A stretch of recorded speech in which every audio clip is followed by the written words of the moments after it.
సంఘ నాయకుడుగా ఒక పిలుపిచ్చినప్పుడు సంఘ పిల్లలందరూ సిద్ధపడి ఆ కార్యక్రమానికి రావాలి. నువ్వెందుకు రాలేవు? నువ్వు రాలేకపోవడానికి కారణం ఏంటి? ఏ రోజైనా అయ్యా నేను ఈ కారణం చేత రాలేకపోతున్నాను, నా కొరకు ప్రార్థన చేయండి అని ఏ రోజైనా చెప్పావా? బాధ్యత కలిగి ఆలోచించి. నేను చెప్పడం మామూలే, నువ్వు వినడం మామూలే, ఆ తర్వాత జరిగేది కూడా మామూలుగానే జరుగుతుంది. ఎంతకాలం ఇది? ఎంతకాలం? ప్రభు వచ్చే వరకు ఇలాగే ఉంటావా?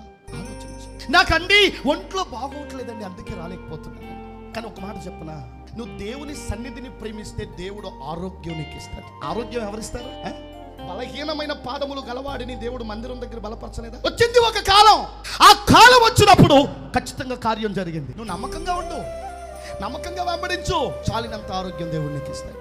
ఏ దినమునకు కావలసినటువంటి శక్తిని ఆ దినమునకు దేవుడు నీకు ఇస్తాడు. సాయంకాలానికి ఒంట్లో బాగోదు, తెల్లారి పనికి వెళ్తానికి మాత్రం బలం వచ్చేస్తుంది. నీ మనస్సును దేవుడు గమనిస్తున్నాడు. నేను ఒక మాట చెప్పనా, నీకు ఈ లోకం కాదు శాశ్వతమైంది. నువ్వు తెలుసుకోవాలి. నువ్వు నమ్మినా నమ్మకపోయినా ఈ లోకం నీది కాదు. నువ్వు ఇవాళైనా రేపైనా ఎల్లుండైనా 10 సంవత్సరాల తర్వాత నువ్వు ఎక్కడ ఉండాలంటే నేను ప్రకటించే ఈ దేవుని సన్నిధిలో ఉండాలి. నువ్వు అక్కడ లేకపోతే ఎక్కడ ఉంటావో చెప్పనా? అక్కడ గనక నీ పేరు కనబడలేదు అంటే నువ్వు ఉండేది పాతాళమే. వెళితే పరలోకానికి వెళ్తావు, అది నమ్మకంగా ఉంటుంది.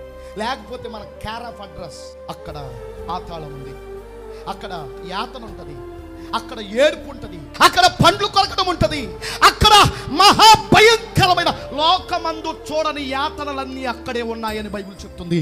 బతికితే 10 సంవత్సరాలు గట్టిగా, కానీ యాతనలుండే స్థలం యుగ యుగాలు.